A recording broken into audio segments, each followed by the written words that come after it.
There are seasons when even breathing feels like effort, when the weight of simply being presses against the soul, and the silence between heartbeats feels heavier than sound. We call it exhaustion, but often it is more than physical. Forget. It's the ache of carrying unseen burdens, dreams deferred, questions without answers. And yet, life does not pause. The sun still rises, the current still flows. In nature, tired is not the end. It is simply a passage, another note in the great unfolding melody. Perhaps weariness is not a signal to stop, but a sacred reminder that even in fragility, movement is holy. Even in fatigue, we are part of something larger, a quiet pulse that continues, even when we do not feel strong. So if you are tired, do it tired. Do it tired. Because what moves you is not your energy, but your essence. And somewhere in the doing, even weary, you may just find that your soul remembers why it began. We often mistake tiredness for a warning. We think it's a sign to stop, to shut down, to withdraw.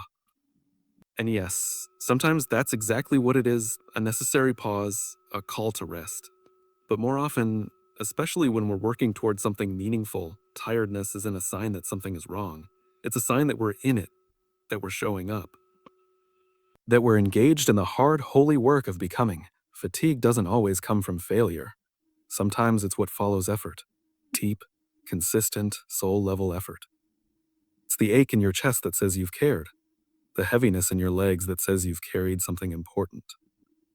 The blurry eyes that have seen more than they were ready for, and kept going anyway. You see, we weren't meant to float through life untouched. We weren't meant to be polished statues, immune to the wear of the journey, We are meant to be shaped by friction, by effort, by the long walk through uncertainty. And tiredness is the echo of that shaping. It's the residue of motion, of purpose pursued even when it's not yet fulfilled. There's a strange kind of beauty in being tired for the right reasons. It means you've chosen to engage, to participate, to lean into the thing that asked more from you than you thought you had. And even now, you're still here. That alone is worth honoring. The world is full of noise telling us that tired is a problem to solve. That energy and excitement are the only valid fuel. That if you're not motivated or on fire, something's off. But what if being tired doesn't mean you're off course? What if it means you're right in the middle of it? What if this part, the heavy, slow-moving, worn-thin part, is sacred too? There is no meaningful transformation that happens without friction, no growth without discomfort. The caterpillar in its chrysalis doesn't simply nap until it becomes a butterfly. It breaks down, dissolves, reforms. It works. Quietly, painfully, tirelessly. And so do we. Tiredness, when it's born from love, from effort, from caring what matters, it's not a defect. It's a badge. And sometimes it's the only proof we have that we're actually alive in the story, not just reading it from the outside. The ones that refined you, that revealed who you really are. I'll bet they weren't the easy seasons. They probably weren't marked by lightness or clarity. No, they were likely foggy, heavy, uncertain, exhausting. But you got through them. And even if you came out cracked, you came out clearer. Were. And you never would have known what was inside you if you hadn't gone through that fire tired. And I know we crave strength. We love the idea of rising energized and ready. But what takes more courage, doing the thing when you feel powerful, or doing the thing when you feel empty and showing up anyway? That's what tired teaches us. It strips away the illusion that we need to feel great in order to do something great. It reminds us that effort matters more than enthusiasm. That presence matters more than polish. That staying in the story, even when we're worn down, is more heroic than arriving unscathed. And maybe that's the secret. Maybe greatness isn't about how you begin. Maybe it's about how you continue. Maybe it's about who you become in the middle. Especially when the middle is messy, and you feel like you're barely holding it together. That's where real character lives. Not in the victory lap, but in the long, slow, unglamorous stretch between deciding to start and finally reaching something that resembles resolution. And if you're in that stretch now, tired, uncertain, questioning whether it's worth it, I want to tell you, it is. Because tiredness in and of itself doesn't mean you're lost. It means you're invested. It means your heart is in it. And hearts, when they're in something fully, will always feel heavy from time to time. but they will also carry us forward, even when our legs are trembling. So, no, tired is not failure. Tired is the proof that you're still in the game, still reaching, still becoming, still becoming. And if that's true, if your weariness is the result of love, of labor, of showing up for what matters, then do not apologize for it. Do not back down from it. Do it tired. Because even in exhaustion, your presence holds power. And sometimes the most powerful thing we can do is continue. There's a quiet irony in how we often think about purpose.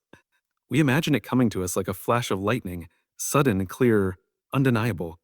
We think that when we're aligned with what we're meant to do, the work should feel lighter, easier, easier. Like divine purpose is supposed to energize us, not exhaust us. But more often than not, the work that matters most is the work that drains us. We romanticize calling, but the truth is, purpose rarely arrives dressed in clarity. It comes wrapped in resistance. In resistance. It shows up through long days, interrupted sleep, 1,000 tiny doubts asking, why are you doing this again? It doesn't feel noble. It feels like effort. It feels like work. And it's supposed to. Because anything sacred, anything truly transformative, demands something from you before it reveals its meaning. It doesn't hand you certainty. It asks you to keep moving without it. And that's hard, especially when you're tired. Especially when your soul feels like it's dragging behind you, begging for some sign, some spark, some signal that all this pushing is actually leading somewhere. But here's the strange and beautiful truth. Divine purpose doesn't always come with clarity. Ugh. Sometimes it only becomes visible in hindsight. You don't see the whole mosaic until you've placed enough broken tiles. And while you're in it, laying them down one by one, it just looks like chaos, effort, repetition. So the question isn't whether you're tired. The question is, what are you tired for? Because not all exhaustion is equal. Some kinds of tired are hollow. Some leave you empty because you've been trying to please everyone, chase everything, prove something. That's a tiredness that depletes. But other kinds of tired, they are sacred. To keep writing, building, parenting, healing, not because it's easy, but because it's right. That's what purpose looks like in real life. It's messy. It's unclear. It doesn't always reward you immediately. And yet, you stay in the work. Not because you're sure, but because you've decided that it's yours. And when it's yours, when the work is tied to something deep and true, it will wear you down. That's not failure. That's confirmation. You are being refined by it. See, sacred work doesn't lift you out of exhaustion. It teaches you how to move through it. It doesn't guarantee ease, it teaches you presence. And sometimes the most meaningful thing you can do is to keep going with your whole heart, even when your hands are shaking. Go. Because tired doesn't mean you've lost your way. It means you've chosen a path where the weight is real, the cost is real, and the impact, if you can stay the course, will be even more real. But here's the challenge. When you're exhausted, everything tells you to pull back. Your body, your mind, the noise around you, it says, maybe this isn't worth it. Maybe this is too much. And you start to believe that unless it feels good, it's not right. But purpose true purpose doesn't always feel good. It feels real. It feels real. It asks for your patience, your resilience, and yes, your tiredness. Because what you're doing isn't just about you. It's about what flows through you, what gets created because you chose to keep showing up. Even now, even like this. And that is holy ground. So the next time you feel tired, and you will, don't panic. Don't question your value or your direction just because you're worn out. Ask yourself, is this the right tired? And if the answer is yes, if you are weary from showing up for something meaningful, then take a breath, drink some water, and keep moving.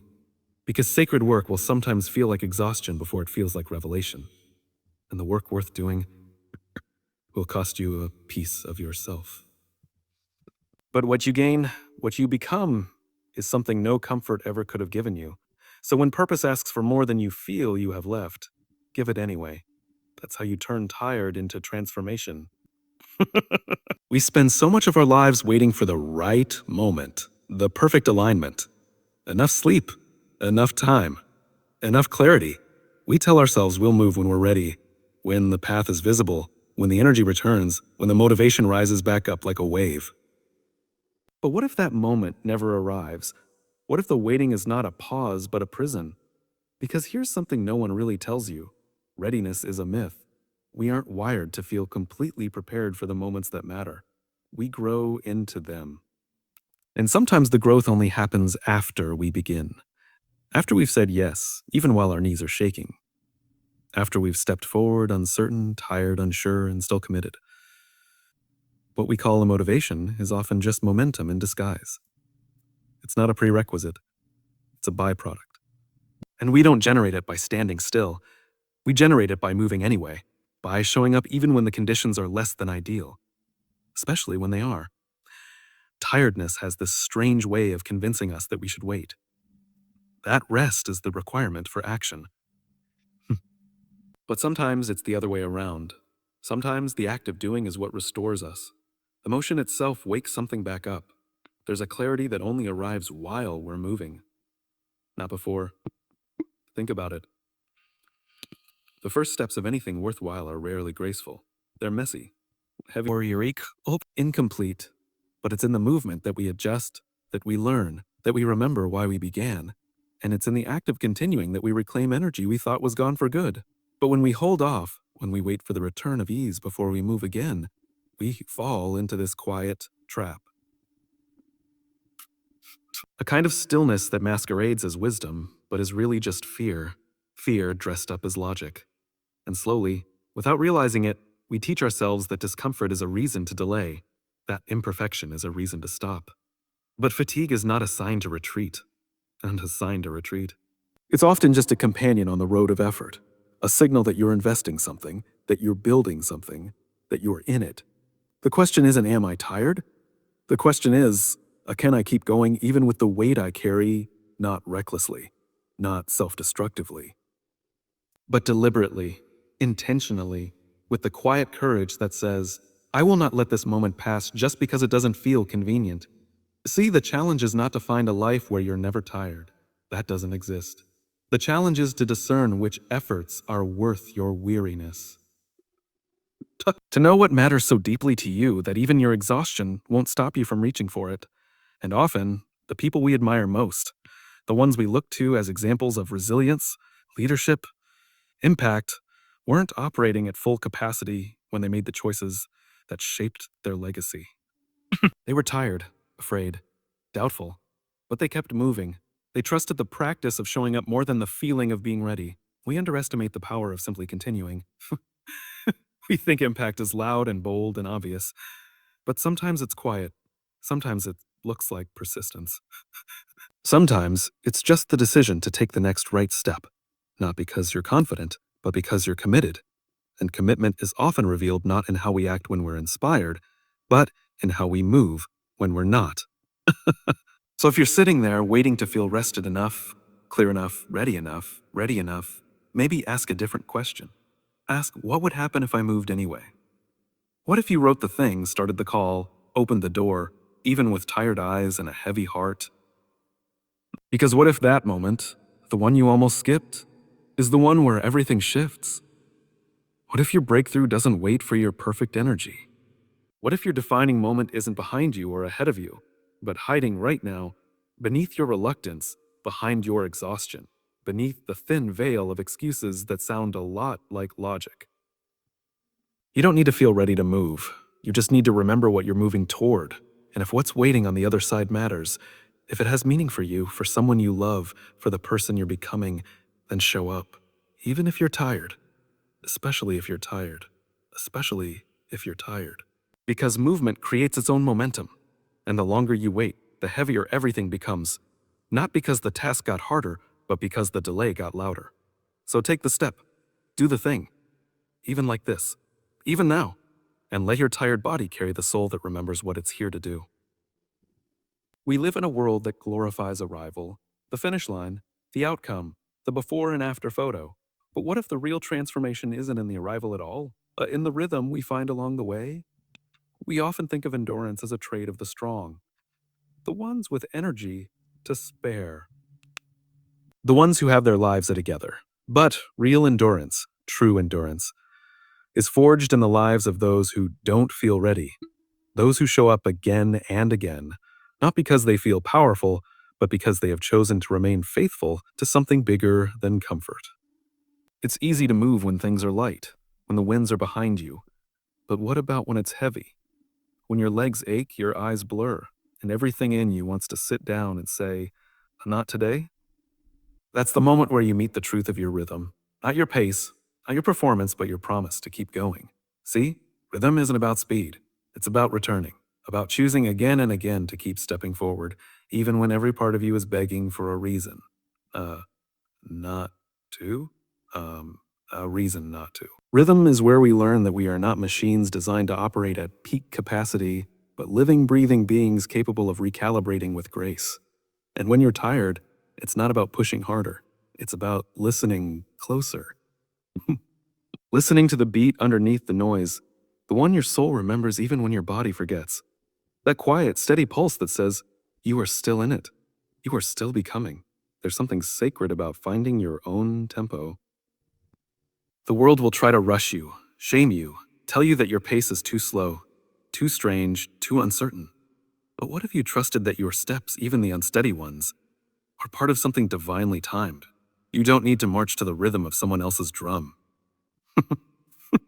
You were given your own cadence, and it's not dictated by your energy level. It's directed by your why. That deep, often whispering reason you keep moving, even when everything around you feels like an invitation to stop. I think sometimes we forget that the smallest step forward still counts as progress. We think if we're not leaping, we're losing. But maybe what matters most isn't the size of the step, it's the continuity of the movement. Maybe healing, growth, change. All of it lives inside the choice to stay in rhythm even when you're offbeat, even when you're off key, even when you're off script, even when you're off script. And here's the paradox.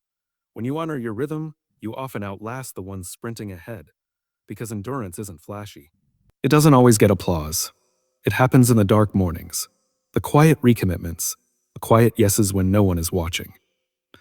The moment you wake up tired and say, I'll do what I can anyway. This isn't about dragging yourself through life. It's about learning to dance tired, about realizing that rest and movement are not enemies. They can coexist. They must coexist. That's how you build a rhythm that is sustainable. That's how you honor the life you're actually living, not the fantasy version someone sold you. When you learn to find rhythm in exhaustion, you stop resisting the fatigue and start hearing what it's trying to teach you. Maybe it's not saying, stop. Maybe it's saying, slow down, but stay with me. Maybe it's inviting you into a new kind of grace, the kind that's not built on power, but on presence. Because being present, even in your weariness, is a radical act. So you don't need to wait until you feel full of fire. You don't need to wait until you feel aligned, inspired, or awake. Inspired or awake. You need only to listen to yourself, to your heartbeat, to the deeper reason you began, and trust that the act of showing up is not only enough, it's everything. The rhythm you find in your fatigue, the consistency you offer when no one's cheering, the way you keep placing one foot in front of the other, that is what builds resilience. Not the big wins, not the breakthroughs, but the steady pulse of someone who refuses to give up simply because the road got heavy. And the beauty is, that rhythm, it's always available to you. Not after you rest, not once you're better, not when the timing is right. Now. Because the rhythm of your becoming was never about having more energy. It was about trusting the beat that's already within you. So dance tired, sing tired, write tired, lead tired. Whatever you do, don't stop moving. Some of the most powerful moments in our lives are the ones that never make it to social media. No spotlight, no applause, just you in a quiet room choosing not to give up, choosing to show up. And that's what makes the tired moments so significant. They reveal the truth of your commitment, stripped of decoration. It's easy to believe that meaning is found in the big milestones, the awards, the promotions, the praise, But I've come to believe that real meaning, lasting soul-deep meaning, is not created in the moments when everything feels easy and aligned. It's born in the days when nothing feels certain, when your legs are heavy, your mind is foggy, and the reasons to stop outnumber the reasons to keep going. And the moments to keep going. And yet, you keep going. Why? Because the very act of moving forward, Tired, uncertain, imperfect is the meaning. The meaning is in the movement. The meaning is in the making. We often wait for clarity before we take action. We wait for strength before we start the work. But meaning doesn't just show up one day, fully formed and shining. It's built step by step, especially when you feel like you have nothing left to give. And that's the paradox. The days that feel empty are often the ones pouring the most into you. Think about the people you admire most. Not because of what they've achieved, but because of how they've endured. How they kept showing up, even when it hurt, even when it cost them. They didn't do it perfectly. They didn't always smile through it, but they chose to keep their hearts open to the process. That's where meaning was born. There's a certain honesty that comes when we're exhausted. We stop performing. We stop pretending. All the outer polish fades, and what's left is raw, real, unfiltered purpose. When you're tired, you have no energy to fake it, and that's exactly when you become the most you. The thing is, our tiredness doesn't make us weak. It makes us aware.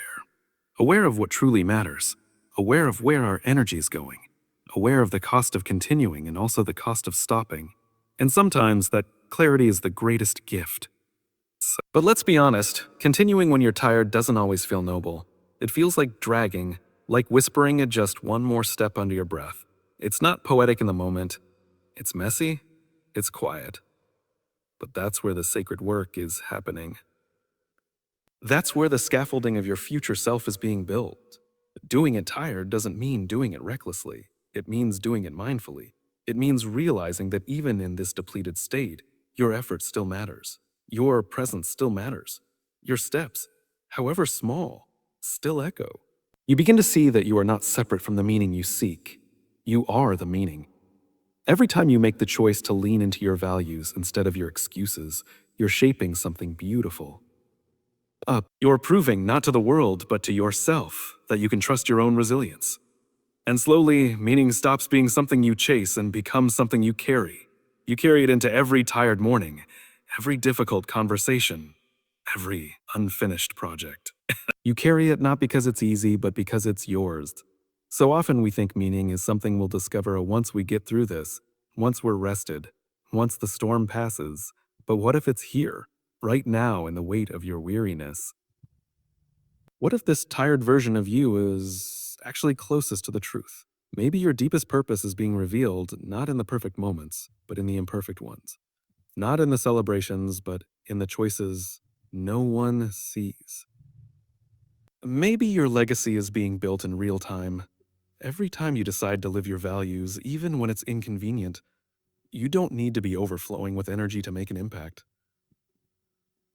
You need to be anchored to something real, something that outlasts mood and momentum, something that reminds you, especially when you feel like you have nothing left, that your effort still ripples.